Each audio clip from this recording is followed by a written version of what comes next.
When the great Rabbi Israel Baal Shem Tov saw misfortune threatening the Jewish people, it was his custom to go into a certain part of the forest to meditate. There he would light a fire, say a special prayer, and the miracle would be accomplished and the misfortune averted. Later, when his disciple, the celebrated Maggid of Medjrik, had occasion for the same reason to intercede with heaven, he would go to the same place in the forest and say, "Master of the universe, listen, I do not know how to light the fire, but I am still able to say the prayer." And again, the miracle would be accomplished. Still later, Rabbi Moshe Leib of Sesav, in order to save his people once more, would go into the forest and say, "I do not know how to light the fire. I do not know the prayer, but I know the place, and that must be sufficient." It was sufficient, and the miracle was accomplished. Then it fell to Rabbi Israel of Ritzen to overcome misfortune. Sitting in his armchair, his head in his hands, he spoke to God, "I am unable to light the fire, and I do not know the prayer. I cannot even find the place in the forest. All I can do is tell the story, and that must be sufficient." And it was sufficient. Misfortune was overcome. Perhaps some of you have heard that story before.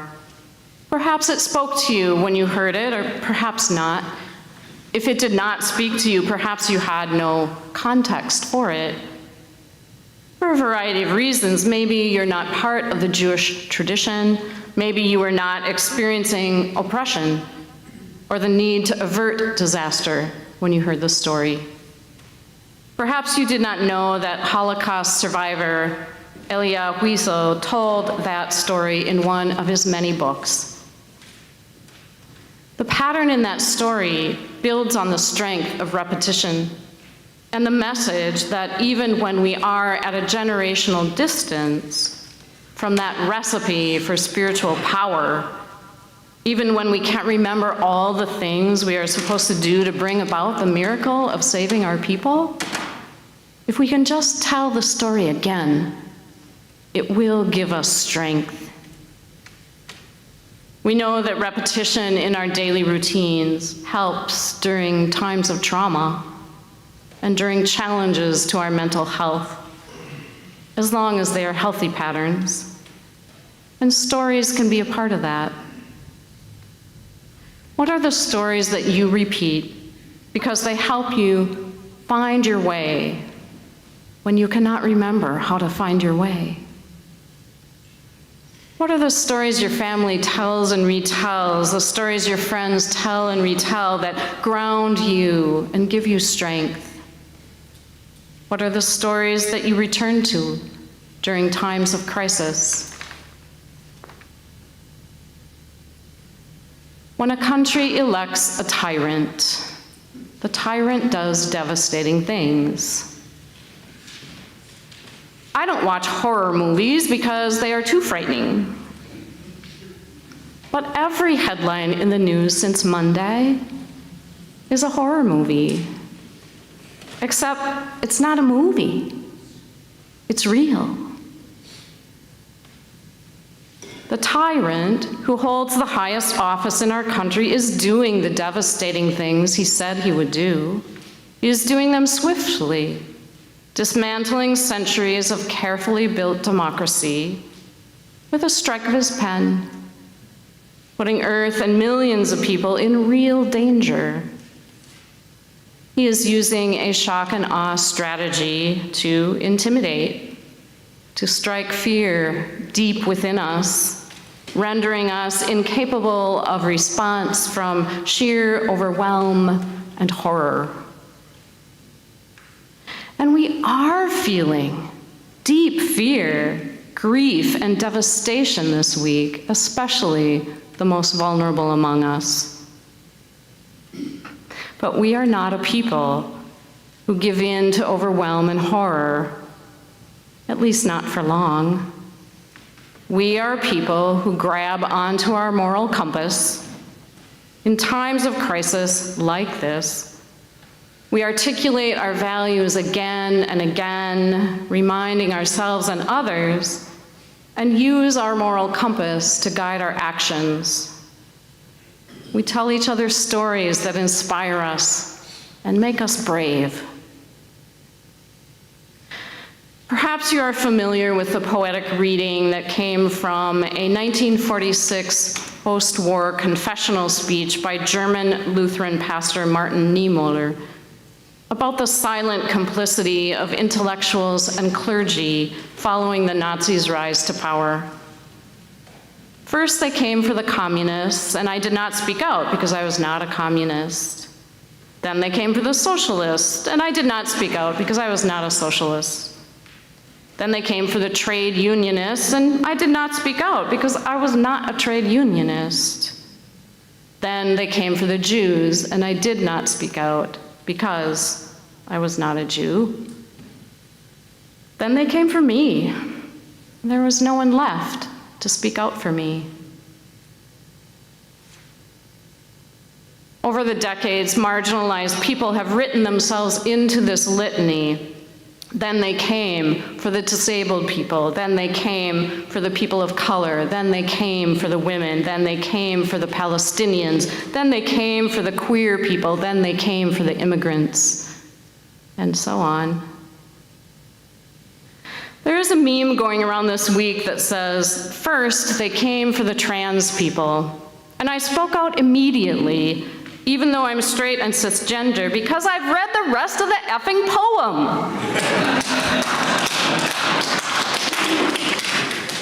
Right? We know about fascism now, and we've seen the signs in our own country.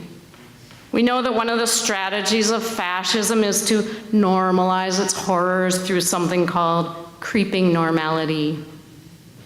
The right to reproductive health care gradually chipped away, voting rights chipped away, the free press chipped away, public education chipped away, rule of law chipped away, or completely thrown over like it was this week, until these conditions seem normal.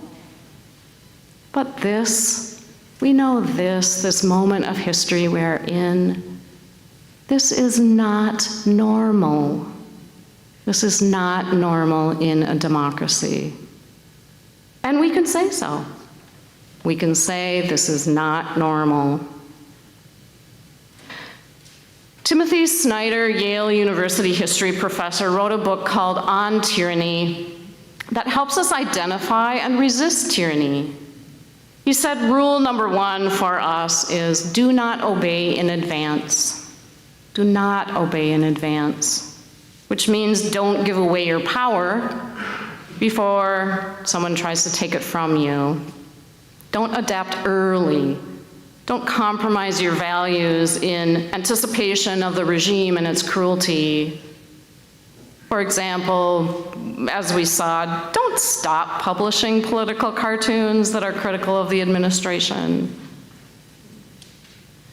One of the things that I believe can help us during a time of crisis is to tell stories of resistance and take courage from them, and to write ourselves into those stories. We do this all the time with stories in our popular culture. The musical Wicked tells the story of the Wizard of Oz from a different perspective, the perspective of the Wicked Witch of the West. You know this story, but did you notice that the story tries to answer deep theological questions like, why is there wickedness? And it searches for the backstory to a vilified character. We discover a girl who was born with green skin, abandoned by her mother, ignored by her father, bullied at school, betrayed by a teacher, ostracized, alone. Yet she had an unusual magical power that she learned to use to liberate herself. Wicked, the novel, the musical, the movie, is a reinterpretation of a canonical story that has been repeated in our popular imagination. Because repetition is our friend until it isn't, until we need to reinterpret. If your family has told and retold stories about you that harm you, that limit you, that aren't true, then repeating those stories is not your friend. We do not have to accept the stories that are fed to us. We can say they are wrong when they are wrong. Enlarging the scope, when people with institutional power tell stories that harm, that are not true, we can say they are lies. Of course, this gets a little trickier when we're dealing with sacred scriptures. Many UUs come together in congregations not knowing the same stories, not knowing any canon of scripture, yet filled with mistrust because we know the hurt that traditional religion can inflict. We in this room might not have been raised with the stories in the Hebrew scriptures or the Christian scriptures or the Quran or the Vedas or the sutras or the stories of ancient prophets or even modern day prophets, otherwise known as social justice activists. I mean, some of us arrive in UUism as scriptureless people, as unstoried people seeking community because we feel alone. And we need to write ourselves into a larger story. We don't necessarily know how to draw the thread of continuity from the Black Lives Matter movement back to the story of Pharaoh enslaving the Israelites in Egypt and the movement of resistance that followed Moses up and out of Egypt into freedom. We don't know how to draw that line connecting that old story of cruelty and risk and liberation to tyrants in our own day and time. To connect that thread to the slaves who escaped slavery in our country, connect that thread to the African American spiritual go down Moses and tell old Pharaoh to let my people go, and connect that thread to the Underground Railroad, to the Civil Rights Movement, to Black History Month, to Black Lives Matter, to the moment we are in today. But the threads are there. The stories are there. And the stories within the stories are there if we look for them, if we listen carefully to voices we don't usually hear, the voices of resistance. Do you know the story of the Hebrew midwives, Shifra and Puah? Anybody? No, of course you don't. So, let me tell you. Shifra and Puah, they did not obey, not in advance or otherwise, when Pharaoh gave the order to kill the Hebrew babies as soon as they were born. When Pharaoh summoned the midwives to account when they did not do this, the midwives said, oh, these aren't like Egyptian births. We just can't get to the birthing stool fast enough. The babies are born before we can even get there. So sorry. So then Pharaoh took another step in his campaign of oppression. He commanded all the Egyptians to kill the Hebrew babies by throwing them into the Nile. But Moses' mother hid him for 3 months after he was born, so he could not be thrown into the river.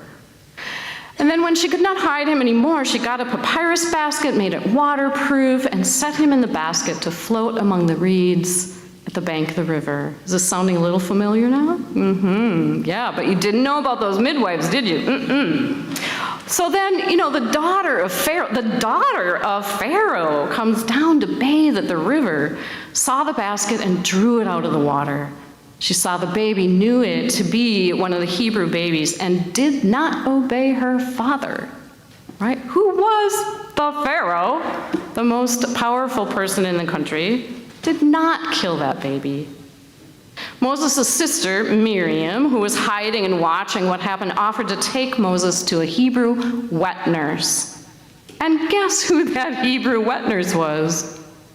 Moses' mother. Clever.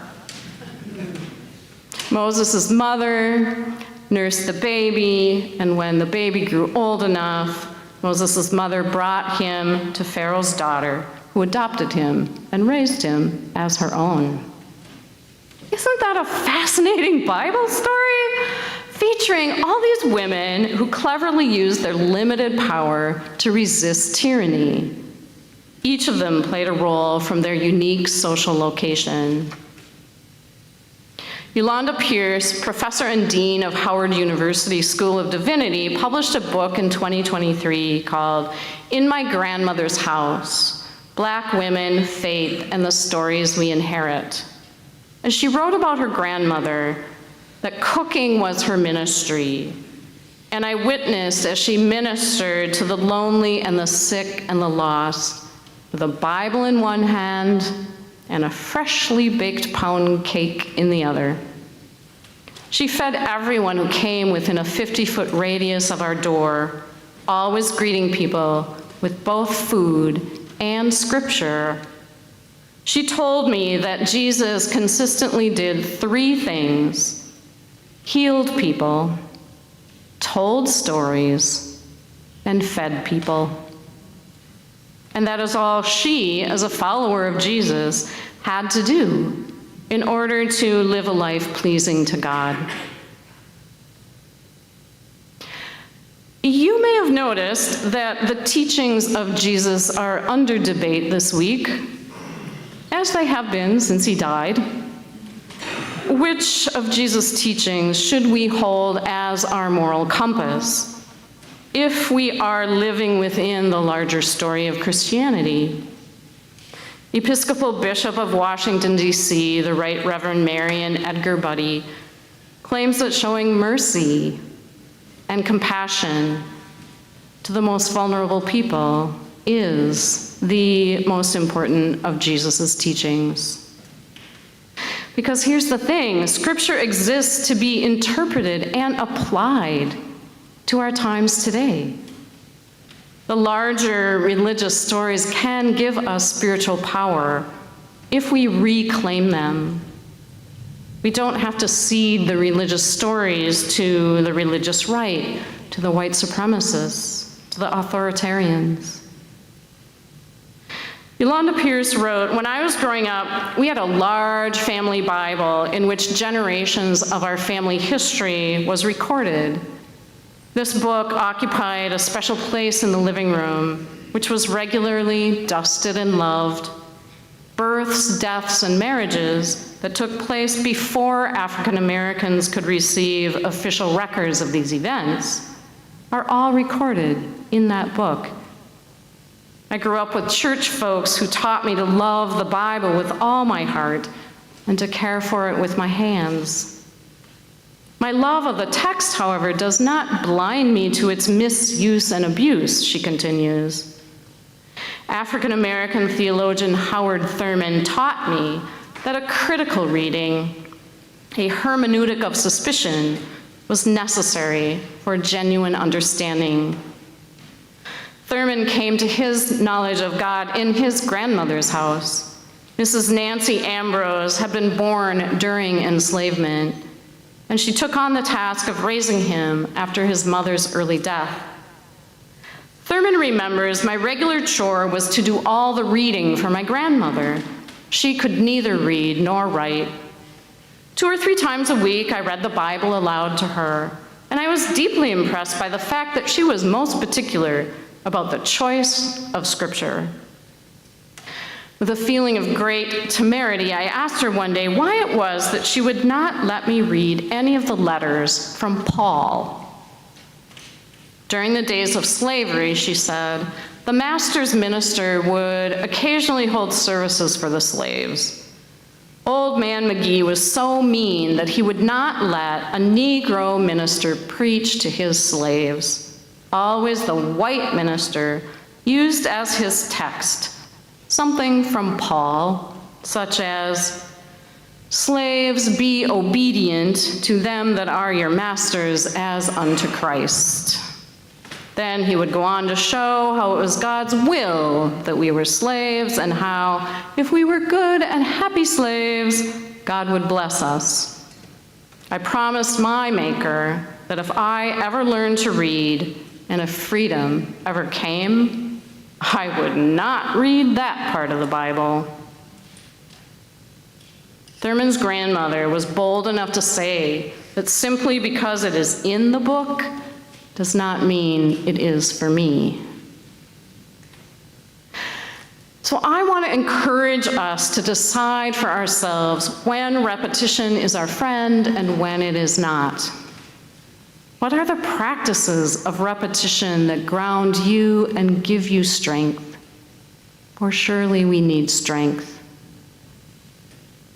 Are they practices of singing Spirit of Life, memorizing a poem or a quote, telling a family story, or even recalling some piece of some sacred scripture that you grew up with way back when? Because when humans are under severe stress, our brains do go back to early childhood, to those practices that we learn by heart. And if those practices work for you, great. Even if you think you don't believe what is in that practice, if it brings you comfort and strength, you can repeat it. And if not, reclaim or reinterpret or find a new poem or piece of scripture, story, a quote to hold you in spiritual power. I think we also need to claim the community stories that we want to tell over and over to hold us in challenging times, to make us brave, to help us be the voices of conscience, which is indeed the role of the faith community, as Bishop Buddy reminded us in her interviews this week. What are the first church stories, the faith community stories that we need to tell that will help us act for the common good? Is it the story of when First Church sponsored a refugee family? The story of when First Church responded to an emergency call from the Red Cross to shelter women and children overnight in our building for a week when it was very cold and the shelters were full? And legend has it that we did, and within 24 hours of the call, we had mobilized 100 volunteers to do that very thing. Do we tell the story of serving as a safe haven for women who are trying to get past the protesters at the reproductive health clinic just down the street? For those of us who weren't here yet when those events happened, we can write ourselves into those stories as if they are part of us, as if they are part of our DNA, because they are certainly part of the larger DNA of the congregation. And we can tell more recent stories too, right? We can tell the story of our Defend Democracy team and all of what you all did to inspire us, to make us brave. We come to church to tell the stories and to practice our ethical values and our religious values repeatedly for a variety of reasons, but especially in these times, we do that so that fascism doesn't creep into us. We come to church to clearly articulate our values, our morals, and to call each other and those in power back to our humanity. To remind ourselves that we are not powerless and we are not alone. We need each other to write ourselves into a larger story that inspires, that redeems, and that saves. The lives of the most vulnerable among us depend on it.